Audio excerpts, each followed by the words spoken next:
Ciao a tutti amici di SBAM, io sono Cook. Io sono Max. Siamo finalmente tornati a riprendere in questa breve pausa pasquale. Abbiamo appena finito un buon pranzo di Pasquetta. Max infatti si tiene la mascherina perché ha mangiato molto pesante, quindi per ragioni di scena gli ho fatto tenere la mascherina. E cosa abbiamo qua stasera e di cosa parliamo? Parliamo di quello che per tanto tempo è stato il re delle gare di ex ordinanza in Italia, almeno a livello italiano è stato il re indiscusso per svariati anni. Carl Gustaf M96, Mauser svedese. Allora, qua abbiamo, come dicevamo prima, il fucile che penso più di tutti è il simbolo o nell'immaginario collettivo dei tiratori di ex ordinanza italiani un po' diciamo attempati, è l'arma, cioè c'era solo questa e lo svizzero.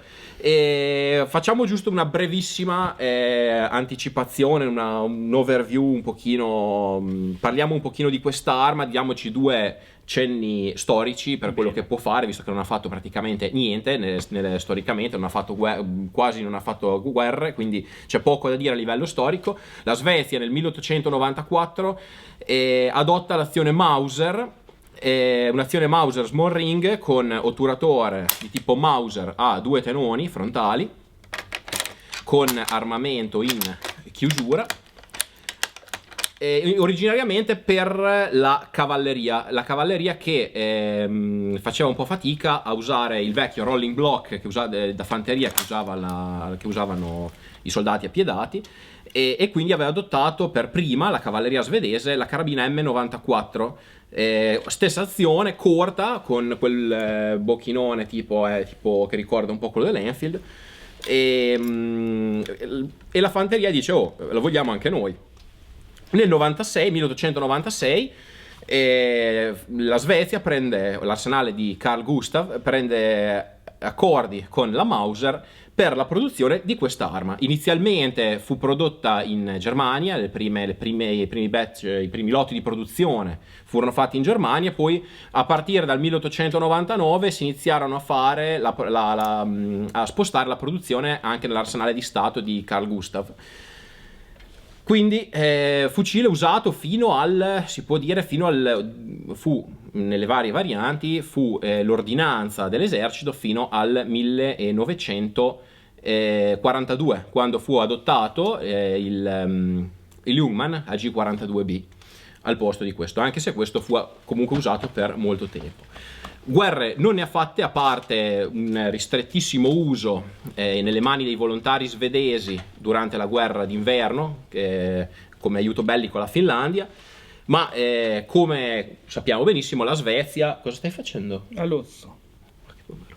E come sappiamo benissimo la Svezia non partecipò né alla prima né alla seconda guerra mondiale, anche se tra i soldati svedesi c'era questo modo di dire che loro avevano fatto la guerra d'inverno, partecipato alla guerra d'inverno sparando con questi fucili al di sopra della Finlandia contro i russi, ma va bene, come un po' tipo quello che mi diceva mio nonno che solo col sommergibile andava da Venezia a Genova passando sotto l'Italia. Vabbè, sono quelle storie bellissime.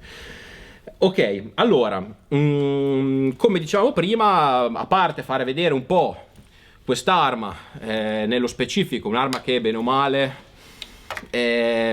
tutti abbiamo visto, perché comunque è la classica arma che ha il signore un po' attempato al TSN, o fucili ex ordinanza, chiaramente ha questo e lo svizzero, perché erano il simbolo delle armi ex ordinanza, il K31 svizzero e questo erano considerate la vera ex ordinanza, ti tiravano fuori questo. Parere Max, come ti sembra come arma a grandi linee? Vabbè, per usare un Mauser è comodo, per essere simile. Oh, guarda, questa ergonomia mi piace da matti. Prova a staccare anche. Sì. A parte il calibro che non mi piace perché è una sbatta da ricaricare. Ma i legni, cos'è? Betulla anche questo? Allora, no, questo qua è falso, anche se è scuro, è perché questo qua probabilmente gli è stato dato una mano di verniciante, perché è impregnante, perché comunque se guardi il grano Non è noce questo, anche se è il colore del noce, questo qua non è noce, no. è faggio, è Che faggio. alberi potevano avere in Svezia? Questo qua, anzi, giusto, devo ringraziare la mia amorosa, la Sere, che ce l'ha prestato per il video, è suo questo. Effettivamente sì, diciamo l'avevamo comprato a poco tanti anni fa, quando ha voluto seguirmi a fare 2 ciocchi in poligono.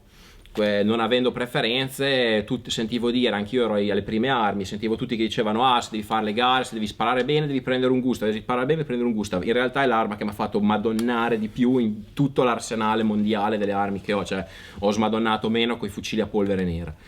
E sì, infatti questo calcio qua probabilmente è stato un po' ritoccato, io non so se probabilmente da qualche ex proprietario. Dai, ma insomma. non è brutto. Sì, diciamo che come minimo ha fatto un bel lavoro. Però per essere un fucile piccolo è bello pesante. Allora, è pesante, ma perché soprattutto è pesante? Allora, l'incassatura in realtà è molto molto leggerina.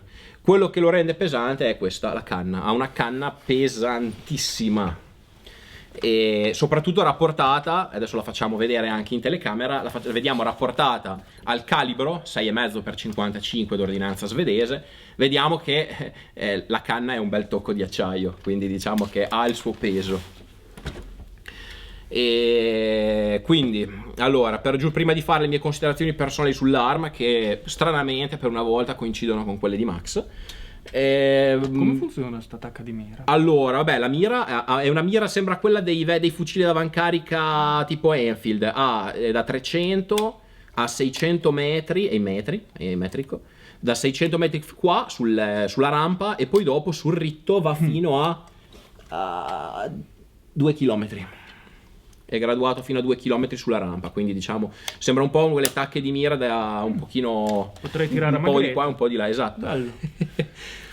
E quindi dicevamo, se ne trovano sia col legno di noce che col legno di faggio. Questo qua come dicevamo è in faggio, ma è stato un po' scurito, è stato un po' impregnato, è stato un po' rimesso, è stato un po' ritoccato. Addirittura in noce. Sì, ci sono i Gustav, ma militari? Sì. Avevano dei bei soldi da spendere, Beh, alla fine se ci pensi, gli stati con un minimo di soldi i calci in noce li facevano. Anche, io credo che anche i Carcano ci sono dei 91 col calcio in noce. Madonna. Sì, Quindi, vuole il noce tenero, perché tipo a tagliare la noce è una bella fatica. Anche, anche gli Enfield hanno tutti i calci in noce, gli Enfield inglesi, a parte gli australiani che usavano quei legni di merda, le palme schifosi che hanno loro. E gli indiani che usavano anche i loro però gli inglesi usavano noce. Io il faggio l'ho provato da tagliare 10 volte più tenero. Sì, beh, chiaro. Da lavorare. Chiaro, infatti credo che per gli svedesi il faggio poi fosse... se queste lavorazioni le fai tutte a macchina non te ne frega niente, può essere anche un pezzo di ferro. Degli svedesi ne vedo tanti con legno in faggio, anzi in realtà ne ho visti, se ne vedono tantissimi con legno in faggio e pochi con legno in noce, però ce ne sono. Adesso non so bene quale fosse il criterio con cui facessero dei calci in noce e con quelli con calcio in faggio. E poi vediamo che, se dobbiamo parlare un po' giusto della meccanica, vediamo che è una meccanica pre 1898, infatti l'azione è small ring, anche se la munizione 6,5x55 è diciamo abbastanza vivace come pressioni sviluppate, e l'azione è l'azione Mauser che arma in chiusura, quindi come tipo l'Enfield. Fino al 1898 le azioni Mauser armavano tutte in chiusura. E poi vediamo la sicura in 3 posizioni, dove la posizione centrale disattiva il grilletto ma permette la manipolazione dell'otturatore, e la posizione a destra, dove oltre a bloccare il grilletto blocca anche la manetta. Adesso la rimettiamo in sicura. Il cocking piece, il dente di armamento, è sagomato in maniera che da permettere lo scarico diciamo col dito, infatti è sagomato. Comodo. Per questo neanche un po'. Vabbè, in teoria dava questo. A livello di finiture, di lavorazione, vediamo che è sopraffino. Su questo direi che non c'è niente da dire. Fatto benissimo. Cioè è un capolavoro. L'otturatore poi è stato tenuto bene, La rifinitura, sì. E L'attacca frontale di mira? Allora, È stata modificata? l'attacca frontale di mira, Perché sembra secondo una me, pinna di squalo. secondo me è stata leggermente. Non so se sia quella originale. E tra l'altro, ecco, la facciamo vedere dopo. Secondo me, no. Secondo me, questa qua è una roba montata aftermarket. Ripeto, l'abbiamo comprato quando l'avevo preso per la sera. Eravamo andati a prenderlo. L'aveva comprato da uno che ci faceva gare a 300 metri. E secondo me, questo qua è stato modificato. La bacchetta, tirala pure fuori. Vediamo che è una bacchetta lunga, non è, a differenza delle bacchette del Car 98 e del Gewehr 98, non è un bacchettino ignorante da unire a 3. Questa qua può essere usata come bacchetta a sé stante. E vediamo che in questo esemplare la volata non ha la filettatura. In molti Gustav, in molti M96, la volata è filettata ed è coperta da un tappo. Qua vediamo che questo invece non ce l'ha. Questa predisposizione non è come molti pensano per montare il silenziatore, bensì serviva per montare una sorta di gabbietta grigliata per effettuare il tiro a salve con munizioni con la punta di legno. Per fare i ciocchi a salve e dei tiri di piazza. Questo per esempio non ce l'ha. Per avere 101 anni direi che sembra fatto ieri.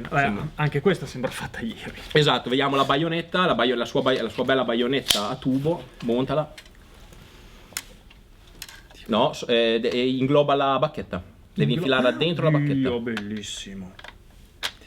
E poi si pianta con questo bottone a pressione che ti permette, tirandolo indietro, di sganciarla. Quindi tra l'altro una delle poche baionette affilate che abbia mai visto, perché di solito sono tutte sì, ma secondo me per questa qua è stata riadattata come tagliacarte, ho il dubbio.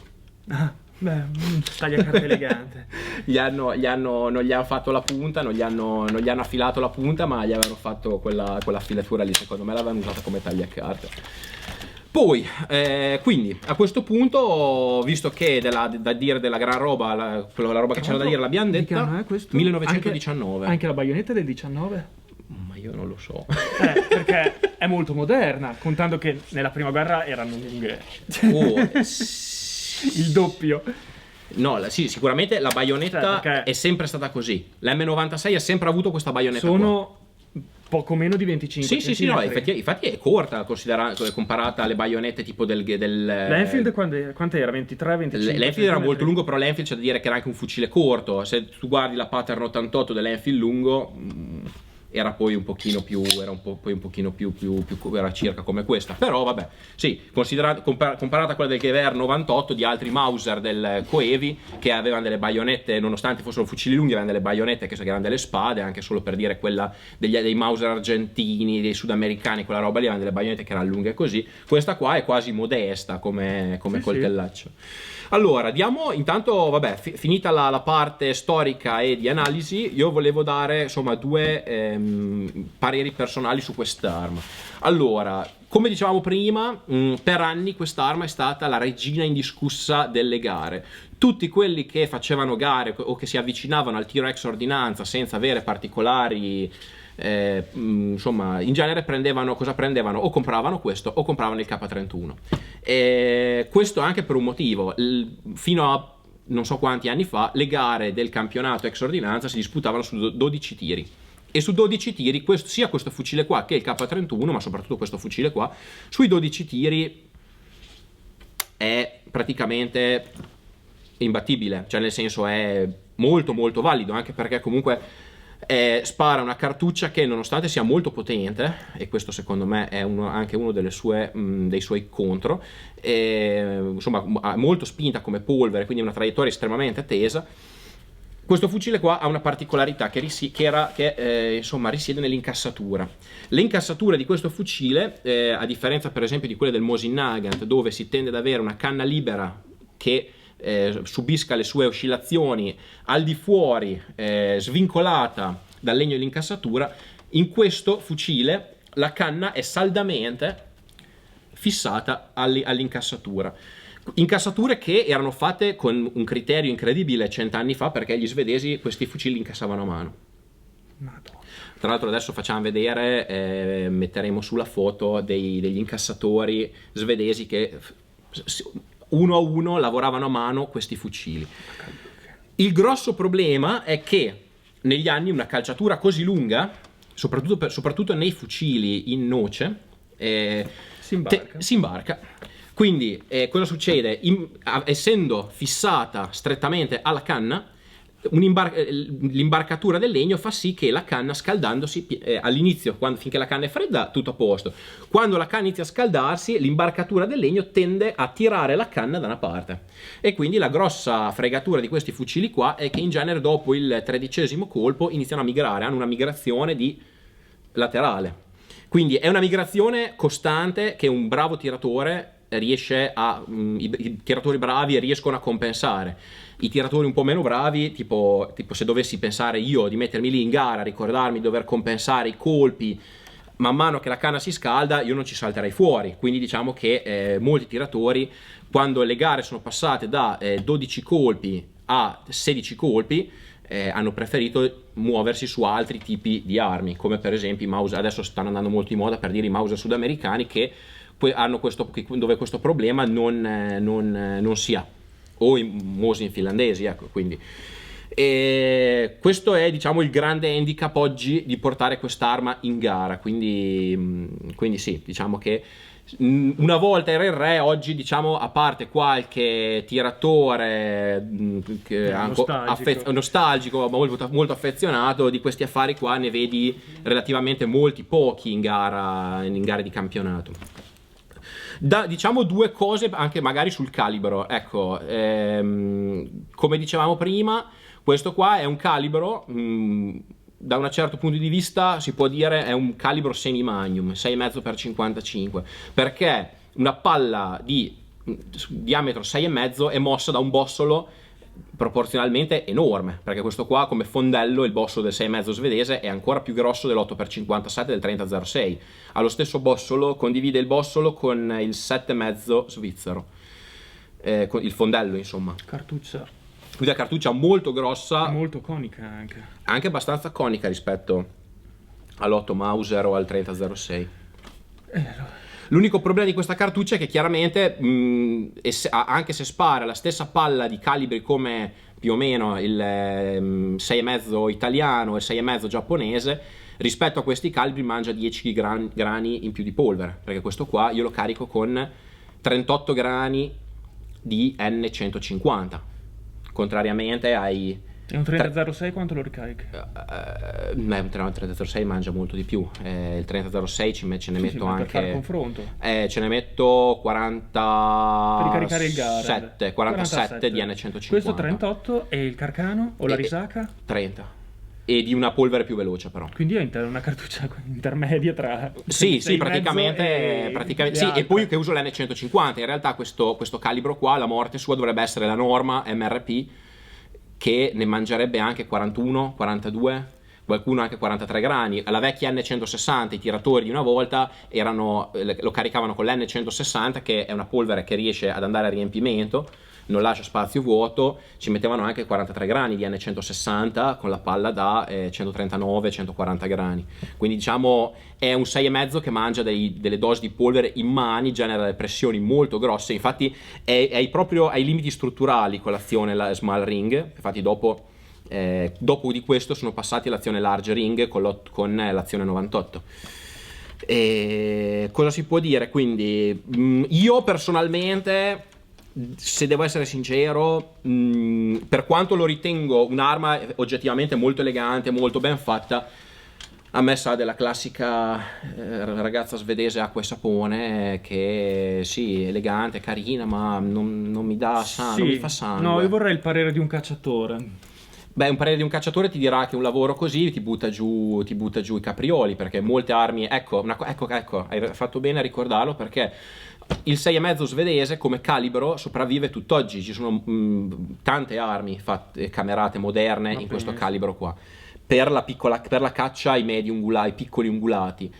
E infatti si è creata la distinzione. Nelle tabelle di ricarica bisogna stare molto attenti quando si va a ricaricare questo calibro, perché ci sono due classificazioni. 6,5x55 Swedish Mauser, che è questo, quindi per le azioni Mauser svedesi o per i Krag, anche i Krag norvegesi Sì, hanno lo certo. stesso calibro, e il 6,5x55 Scan, Scandinavia, che sono qui, diciamo, Scanato. che lavora delle pressioni molto più elevate. Ah, quindi è diventato un Magnum. È praticamente. diventato, sì, perché esattamente come molti tiratori di Però è la di stessa lunga- cartuccia, lo sì, stesso sì, boss, lo sì, stesso. stessa Beh. roba.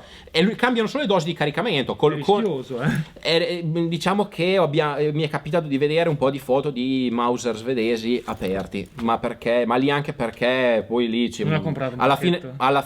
fine, no, ma lì poi alla fine già la gente che ha fatto dei maroni, ha fatto dei danni tutte le volte che ti vedi questi problemi qua. Mi ricordo l'ultimo che è successo, c'era uno che aveva caricato e poi aveva detto che aveva messo un batuffolo di cotone, aveva messo il riempitivo, perché diceva che secondo lui non era abbastanza pressata la carica, allora ci ha messo un cotone. E chiaramente ha aumentato a buco le pressioni e si è aperto tutto. Quindi sì, bisogna stare attenti soprattutto a non confondere le tabelle del 6,5x55 Scan con quelle del 6,5x55 Swedish Mauser. Occhio a usare sempre quelle dello Swedish Mauser. E quindi niente, devo dire che la mia sì è un'arma, posso dire un'arma molto elegante, perché oggettivamente è carino, però sì, devo dire che io aspetto di trovarne uno marchiato SA finlandese.